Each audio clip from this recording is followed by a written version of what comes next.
خپل وجود قربان که د وطن په بیرغونو ما خپل وجود قربان که د وطن په بیرغونو راپټ مې کړی سوری سوری بدن په بیرغونو راجوخ دي شي پر شونډه د ثواب لپاره ږدمه چا جوړه ده د ښکلي مخ سرمن په بیرغونو دا خلک دې همداسې د وطن په مینه مست وي دا خلک دې همداسې د وطن په مینه مست وي دا خلک دې همداسې وي مین په بیرغونو او زه غواړم چې نکیر منکر ته حال له وطن یوسم زه غواړم چې نکیر منکر ته حال له وطن یوسم ملګرو راته وګنډئ کفن په بیرغونو سلام او مینه د شاعرانو در پاڼې او همداشان د یوټیوب قدرمنو لیدونکو اوریدونکو الله دې وکړي چې ښه به وئ جوړ به وئ او د صحت په کالیو کې ونغښتي وئ قدرمنو ملګرو شپه ده درمان صاحب مو په څنګ کې قرار لري موږ خو څو شعرونه ورنه واورېدل نو مو غوښتل چې تاسو ته هم څو شعرونه ریکارډ کړو او یو څه پوښتنې هم ترې وکړو نو درمان صاحب ته به په خپرونه کې خرغلاس او هرکلی وایو درمان صاحب ستړی مه شئ باچا جنتي شئ خوشحاله اوسئ کور مو ودان مننه درمان صاحب که د خوښه وي سر قسم دواره د اورېدونکو د ادبي تندې د غوړېدا په خاطر یو غزل درنه اورو او بیا به مخکې ځو سعید پاچا زه به یو بیت ووایم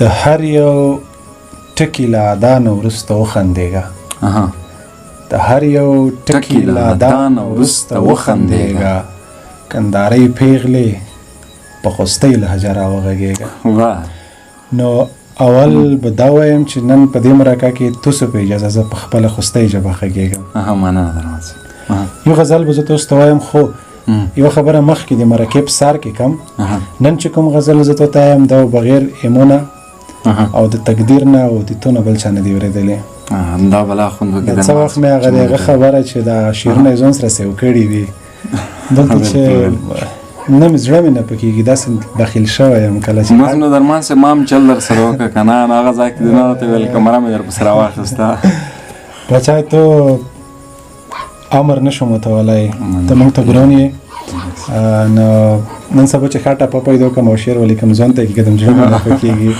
خو لیدونکو نه په بښنې موږ حافظه کې نه پاتې کېږي خو دا هغه کتابچې نه باچا مطلب چې وته وم خو بیا په خواهشاتو پسې راغلم وته وم خو بیا په خواهشاتو پسې راغلم جومات ته ستا د مخ په کراماتو پسې راغلم وته وم خو بیا په خواهشاتو پسې راغلم جومات ته ستا د مخ په کراماتو پسې راغلم او د سترګو په حرم کې مې لږ ځای کړه محترمې د سترګو په حرم کې مې لږ ځای کړه محترمې غزل ته په سپېڅلو امکاناتو پسې راغلم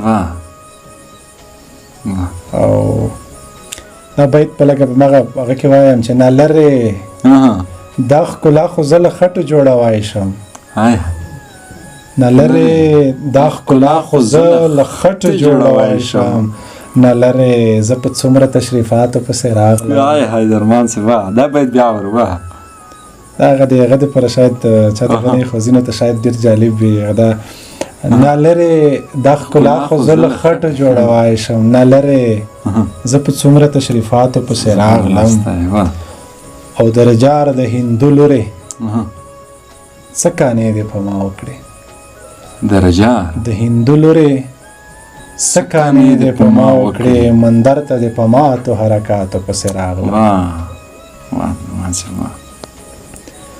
او راتلم نه د منګي او رباب غږ چې مې تر غوږ شو راتلم نه د منګي او رباب غږ چې مې تر غوږ شو محفل ته د پښتو په روایاتو پسې راغلم او ښار کې مې د شوخ طبیعت تنده را خړوبه کړه ښار کې مې د شوخ طبیعت تنده را خړوبه کړه کلي ته امیکو ادبیاتو پسې راغلم او وروستی بیت دی باچا چې وتی وم خو تا ته مې در پام شو را واپس شو وتی وم خو تا ته مې در پام شو را واپس شوم بیرته د سنتو برکاتو پسې راغلم درمان صاحب دا هم بیا ورو وتی وم خو تا ته مې در پام شو را واپس شوم بیرته د سنتو برکاتو پسې راغلم او باچا دا غزل و چې تو ته مې وویل. مننه درمان صاحب، غزل مو واورېد ډېر عالي و. نور قضاوت به لیدونکو ته پرېږدو. درمان صاحب یو پوښتنه کوم، هغه دا چې که دا راته ووایې چې خپل شعر ته په کوم نظر ګورې؟ ډېره مننه پاچا. زه ډېر وخت نه دا د افګار بخاري دا شعر یایم چې زمانه به قدر درکاندې افګاره، که په خپله قدر وکړې د کلام خپل. نو خپل غزل ته زه ډېر په درنه سترګه کسم. خپل غزل ډېر نګرون دی ځکه چې همدا غزل و چې موږ ته یې پاچار وکړو، همدا غزل و چې موږ ته یې ریحان وپېژندو، همدا غزل و چې زه یې ممتاز سره معرفي کړم، او همدا غزل و چې زه یې د شمس ملګری کړم. یعنی دا خلک چې مو سره څومره اوس ملګرتیا کوي یا مې څومره پېژني، دا د دې شاعرۍ او د دې غزل برکات و. دا شاعري وه چې زه یې قدرت الله نه درمان کړم، او په درمان سې وروسته یې بیا د صاحب رستاړی یم وتړو. زه هېڅ سم نه یم، خو بس د دې غزل په برکت درمان صاحب خلک راته وایي. نو زه خپل غزل ته ډېر د قدر په سترګه ګورم، او زه خپل غزل ته په ډېر ادب قایل یم. مننه درمان صاحب، غزل در څخه اورو بیا به م پوښتنه کوئ. ډېره مننه. کېنه لږ به په کراره لیوني شو، کېنه لږ به په کراره لیوني شو، څه د کار خلک بېکاره لیوني شو. زبردست دی. کېنه لږ به په کراره لیوني شو، څه د کار خلک بېکاره لیوني شو. او زه چې نن خو تر سهاره زهر وڅکو، زه چې نن خو تر سهاره زهر وڅکو، زه چې نن خو تر سهاره لیوني شو. واه درمان صاحب، واه.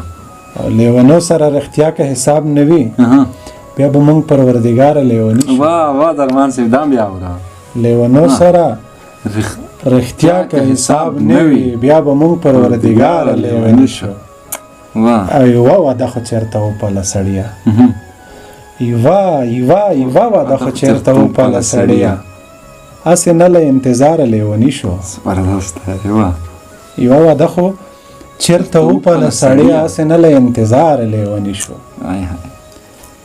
که د غره سړی پاگل و خو د غره و، که د غره سړی پاگل و خو د غره و، خدایه مونږ خو په هواره لیوني شو. درمان صاحب دا بیا ورو. که د غره سړی پاگل و خو د غره و، خدایه مونږ خو په هواره لیوني شو. چې په برند نظر دې وکتو لاليه، چې په برند نظر دې وکتو لاليه، اوس تر دریو حساب شماره لیوني شو. چې په برند نظر دې وکتو لاليه، اوس تر دریو حساب شماره لیوني شو. تر مندره تر جماعته سم روان و، تر مندره تر جماعته سم روان و، د حسینو تر دیاره لیوني شو. زبردست.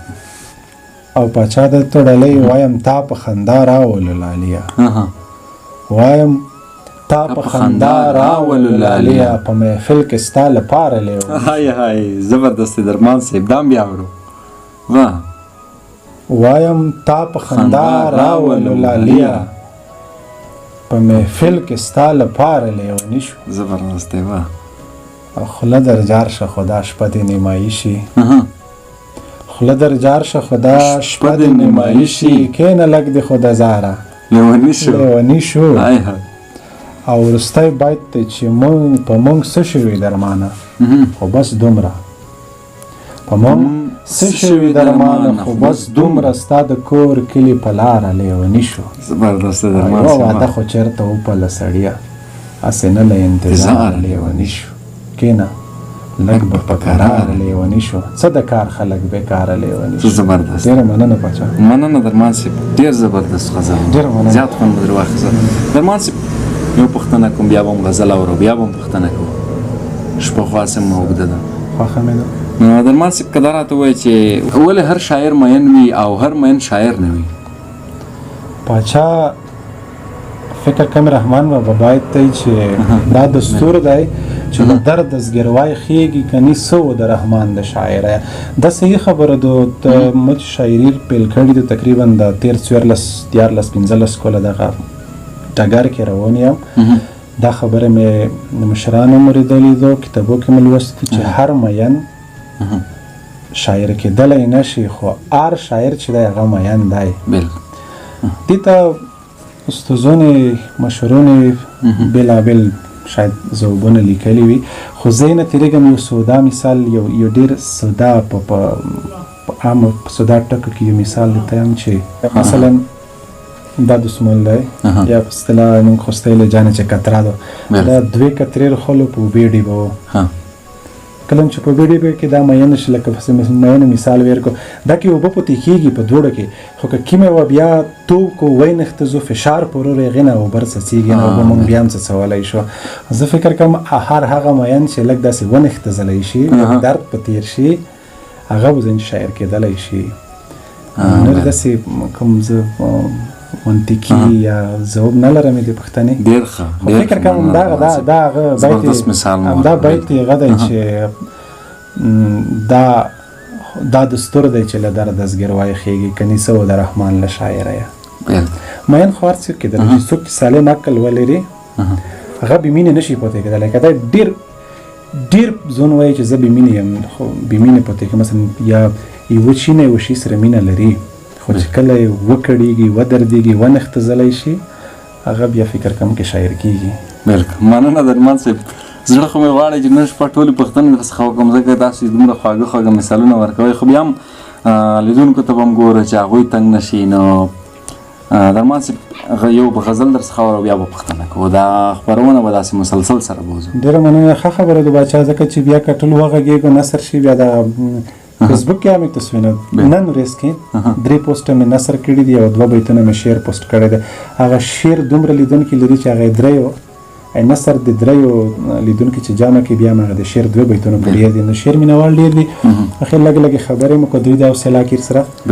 او موږ دا شعر به مو ته یو شعر مطلب چې څه په هنر او څه په چل سره خبرې وکړو څه په هنر او څه په چل سره خبرې وکړو په سترګو کې یو بل سره خبرې وکړو څه په هنر او څه په چل سره خبرې وکړو په سترګو کې یو بل سره خبرې وکړو له جګړې ښه ده چې اول سره خبرې وکړو له جګړې ښه ده چې اول سره خبرې وکړو ته راشه کښېنه چې یو ځل سره خبرې وکړو له جګړې ښه ده چې اول سره خبرې وکړو ته راشه کښېنه چې یو ځل سره خبرې وکړو کافیه تکرار ده خو خیال بل دی لاليه زه چې د رواج له کرښې پښې واړو لاليه زه چې د یو بل سره خبرې وکړو زه او ملا د الف ب هم سره ونه وایو زه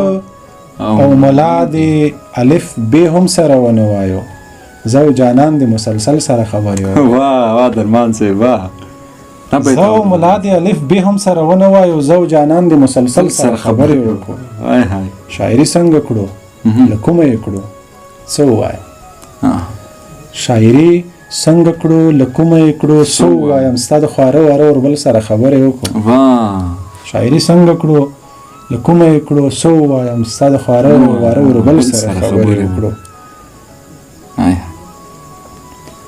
کفر به څه وشي کفر به څه وشي او حق به حق ته ورسیږي کفر به څه وشي او حق به حق ته ورسیږي مونږ که د یو بل په څنګل سره خبرې وکړو واه درمان صاحب واه دا هم بیا اورو نه کفر به څه وشي او حق به حق ته ورسیږي مونږ که د یو بل په څنګل سره خبرې وکړو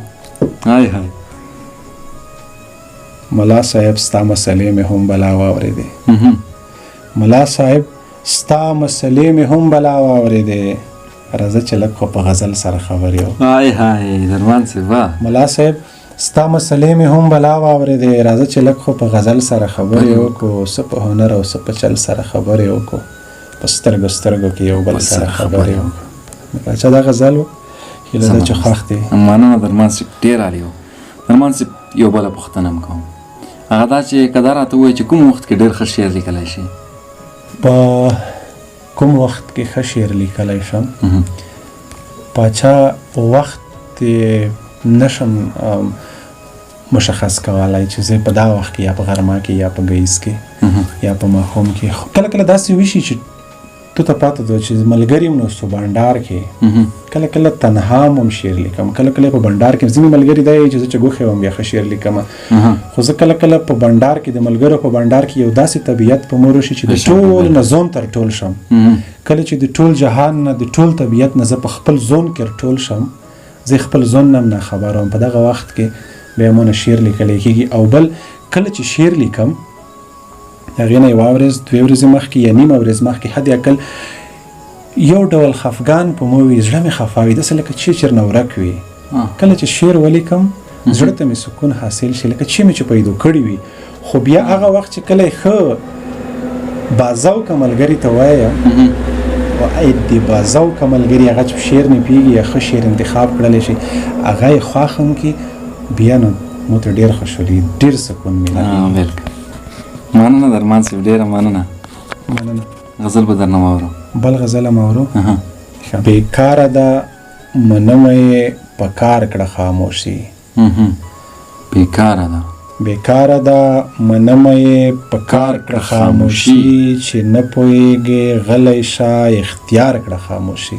های های بېشکه بېکاره ده منمه یې په کار کړه خاموشي، چې نه پوهېږې غلی شه اختیار کړه خاموشي. تر دې وړاندې لالیه چې بلا شي مونږ وخوري، تر دې وړاندې لالیه چې بلا شي مونږ وخوري، ته وخنده سنګسار یې کړه په دار کړه خاموشي. واه درمان صاحب. له دې وړاندې لالیه چې بلا شي مونږ وخوري، ته وخنده سنګسار یې کړه په دار کړه خاموشي. بېګا مې ښې ټپې د زړه په زور په زوره وکړې، بېګا مې ښې ټپې د زړه په زور په زوره وکړې، بېګا مې په بې لارې لار په لار کړه خاموشي. او هغه د چا خبره وایس چا پرېښود دننه. دا مې د فیاض خشکین اورېدلی چې میکده خو د رندانو خلکو ځای دی، دی وایس څنګه تشریف راوړ دننه. نو هغه کې دا غوښتل چې هغه د چا خبره وایس چا پرېښود دننه، خوری د سندرو په بازار کړه خاموشي. او وروستی بیت دی چې ته لاړې زه دې وسپارلم درد او تنهایۍ ته، ته لاړې زه دې وسپارلم درد او تنهایۍ ته، ما هم د غزل په اوږو بار کړه خاموشي. زبردست دی. چې نه پوهېږې غلی شه اختیار کړه خاموشي. بېکاره ده منمه یې په کار کړه خاموشي. زبردست. ډېره مننه. درمان صاحب خپل کوم شعر در باندې ډېر ګران دی؟ پاچا یوسف شاه سپېلنی یې چې قربان د شاعرۍ د لوړ مقامه سپېلنیه، غزل مې لکه خپل لوڼه زمن راپسې ژاړي. یعنې سپېلني صاحب د بیت په کول شعرونو ته یا غزل ته د شاعر د اولاد نسبت شوی دی، یعنې داسې دی لکه د شاعر بچیون، خو بیا په بچیونو کې خامخا یو نیم نازولی وي. کله چې د کوم مثلا یو بچای د چا ښه کور وکي، ښه کړنه وکي، بل څه کې صفات وکي دته، خو هغه صفات کوونکی هم که بیا چېرته مثلا یو ښه پوی عالم شخص یو مشر شخص د کلي هغه ته صفات وکي، بیا هغه په سړي نه ډېر ګرون وي. ایمو غزل هم داسې دی. ایمو غزل که مثلا ډېر زه چې غزل یا په سټیج یا په مشاعره کې یا په فیسبوک کې یا تاسو د خپرونې د لیارې مثلا زه دې ته نه کسم چې مثلا مو ته چا دادرو کړی، ډېرو خلکو دادرو کړی. دې ته مې یو شعر لیکلی و چې زه د ډېرو خلکو داد ته نه خوښېږم، زه دا ګورم چې چا را کړی داد دی. یعنې نو هغه غزل چې استادان، هغه غزل چې اهل ذوق یې خوښ کړي مو غزل او مو ته وایي چې دا غزل دی ښه دی او دوی ته هم خوند ورکړی، بیا هغه غزل په مو ډېر ګران وي. داسې خو ټول نیګران دي ځکه په ټولو مې خواري کړي دو او دا ټول چې دي دا به نیمګړتیا ولري. زه دا نه یم چې دا نیمګړتیاوې نه لري بل چا په نظر، خو ایمو په نظر ایمو په پوهه څومره چې زه پیږم دا ټول سام دي. ځکه دې نه لوړ زه پیږم نه، که چېرته پیدای خو غلطۍ مې کې روبسلی، زه غلطۍ نشم کې روبسلی. خو که بل څوک یې ورته وښیي مشران استادان د ادب چا چې ادب لوستی دی هغه ورته وایي چې دا غلطي دو دا ځای کې مثلا داسې شي، بیا دومره کړای شم چې په هغې فکر وکړم چې د ده نظر سام دی. که سام وبرېښي بدلوم یې هغه بدلوم هغه ځای کې اصلاح کوم، که بیا سم ورته ونه برېښي وروسته بیا زه هغه فکر ته متوجه کېږم، فکر په کړای شم. یعنې د هر چا نظرم په دا ادبیات دي دا کوم دی کیمیا ریاضي فزیک فرمول نه دی چې په هغه یوه فرمول کې د موږ لوړ شو. دا ادبیات دي او شعر دی، هر څوک یې له خپل نظر له خپلې زاویې کسي. خو بیا یې مت هغه غزل خوند راکوي چې اهل ذوق باذوقه خلکو خوښ وي. بلکل بلکل. درمان صاحب یو د خوږ غزل به درنه واورم. غزل به زما په خوښه یې اورې؟ صحیح ده. مطلب چې دا پښتو به له پښې تکې نه وکړو، دا پښتو به له پښې تکې نه وکړو، جوبټې به له اوږدې تکې نه وکړو، چې نکیر منکر ته حال د وطن یوسو، د کفن رخت به له سرې تکې نه وکړو. چې نکیر منکر ته حال د وطن یوسو، د کفن رخت به له سرې تکې نه وکړو، او په زړو خبرو نوی فکر وکړو. دا مې د هغه بیت نه په تاثر لیکلی دی. موږ یو ملګري بیت دی چې په غربت باندې مې نوي ټوکه وکړه، په زړه ګریوان مې نوي تڼۍ کېښوی، په زړو خبرو نوی فکر وکړو، نوي خطې له زړې تکې نه وکړو. خطې موږ خو ستا لږه د جمعې ته یې که نه. او زه د واړه کال خفګان په سیند لاهو کړو، زه د واړه کال خفګان په سیند لاهو کړو، زه د عید جوړېله یوې تکې نه وکړو. درمان صاحب زه د واړه کال خفګان په سیند لاهو کړو، زه د عید جوړېله یوې تکې نه وکړو، څپلۍ تورې او خولۍ به سرې په سر کړو، او جامې به ټول له شنې تکې نه وکړو. ځانونه به بیرغ جوړ کړو، څپلۍ تورې او خولۍ به سرې په سر کړو، او جامې به ټول له شنې تکې نه وکړو، او د لالي رویه ګورم راته ښکاري، د لالي رویه ګورم راته ښکاري، دا لباس مې له ورستې تکې نه وکړو. درمان صاحب دا بیا اورو. د لالي رویه ګورم راته ښکاري، دا لباس مې له ورستې تکې نه وکړو. او وروستی بیت دی چې د کلکې نیالۍ عیب ورباندې پټ کړو، چې د کلکې نیالۍ عیب ورباندې پټ کړو، رجایي به له پستې تکې نه وکړو. زبردست درمان صاحب. او دا پښتو به له پښې تکې نه وکړو، جوبټې به له اوږدې تکې نه وکړو. زبردست. ډېره مننه پاچا. چې اتڼ کې له هر لټ سره غورځای کړي، خدای د ما د دې حسین انجلۍ دای کړي. درمان صاحب ستاسو په شاعرۍ کې د خوستی لهجې ټکي ډېر وینو، لکه کوړای، غورځای، جوبټې، خطې. تاسو دې ته په کوم نظر ګورئ؟ ډېره مننه پاچا. په بیت خو تا مخکې وویلو، داسې ډېر بیتونه شته زما په شاعرۍ کې. رښتیا ده چې دغه د خپلې ژبې ټکي مې کروړي دي، خوستی ژبې لهجې دي.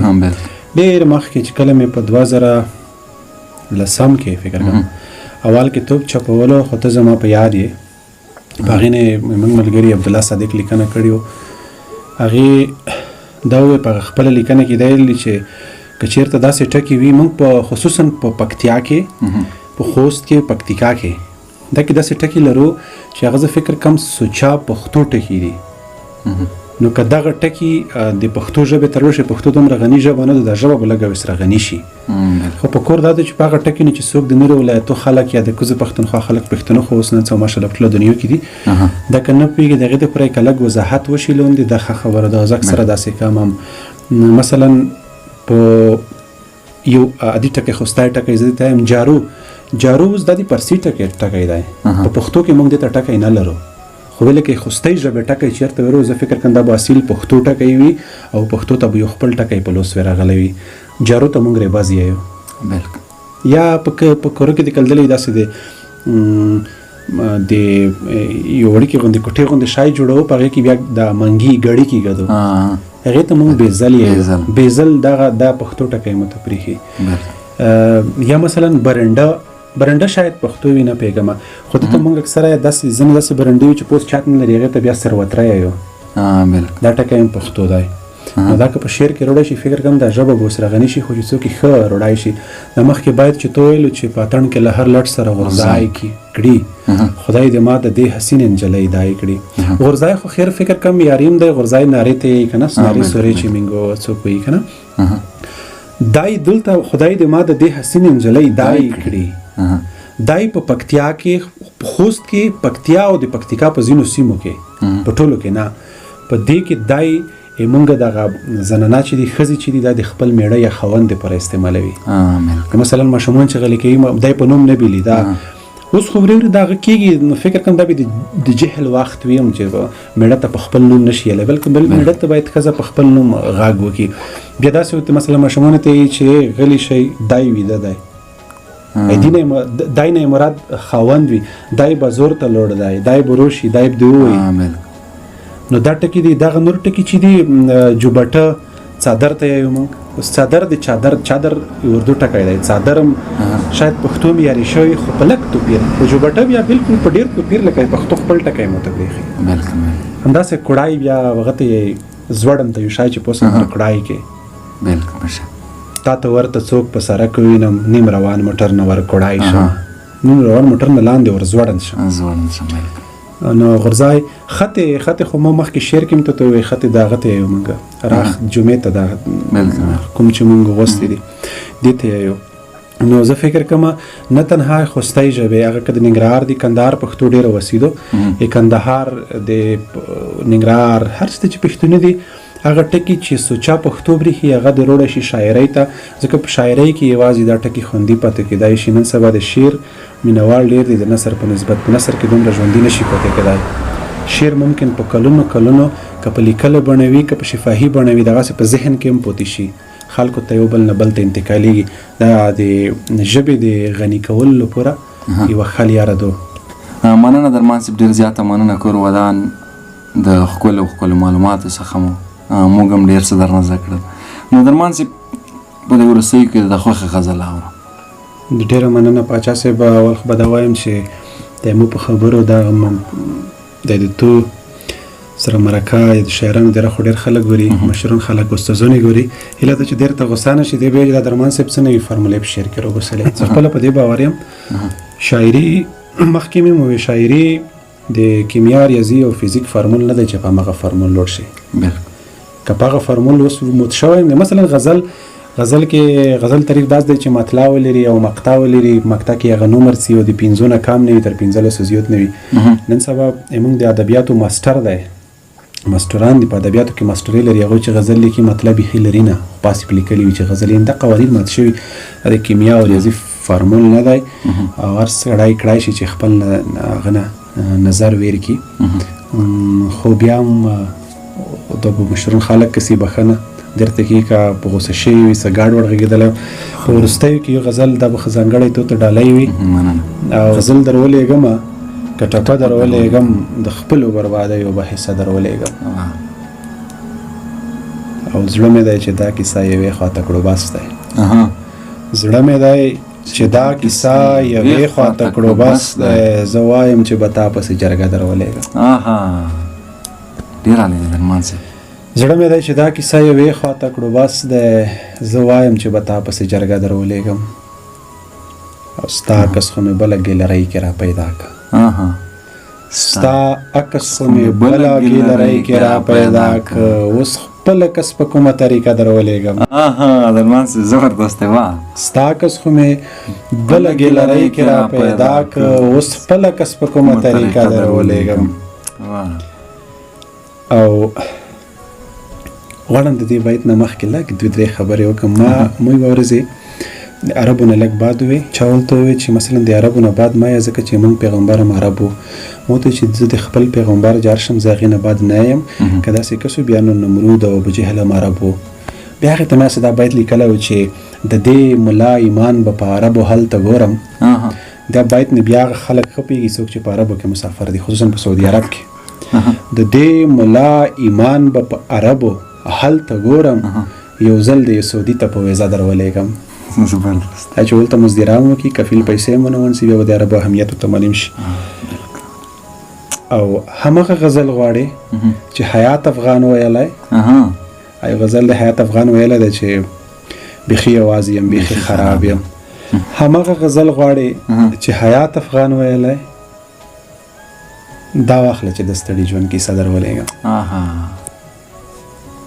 او اخیری بیت ته چې تا جوړه په ځونډیو جو بټه در رالېږلې تا جوړه په ځونډیو جو بټه در رالېږلې ښځه به د ورېښمو لوپټه در ولېږم واه درمان صاحب تا جوړه په ځونډیو جو بټه در رالېږلې ښځه به د ورېښمو لوپټه در ولېږم او غزل در ولېږم که ټپه در ولېږم د خپلو بربادیو به حصه در ولېږم باچا دغه ډېره مننه مننه درمان صاحب بیا هم درڅخه ډېره زیاته مننه کوم ګور ودان آباد اوسې دا چې خپل قیمتي وخت موږ ته راکړ ډېره مننه ډېره مننه باچا بس ستاسو سره د ډېرې مینې دا ثبوت دی تر دې زیات ثبوت زه نشم وړاندې کولی چې په دې نیمه شپه مې تا ته خپل هغه غزل وویل چې هېچا هم نه دي اورېدلي مننه ستاسو لارې د اورېدونکي هم واوري ډېره مننه د شاعرانو د پاڼې او همداشان د یوټیوب قدرمنو لیدونکو اورېدونکو دا و د درمان صاحب سره مرکه تر بلې بیا چې موږ د بل شاعره پر ځو نو تر هغې در څخه اجازه اخلو د الله په امان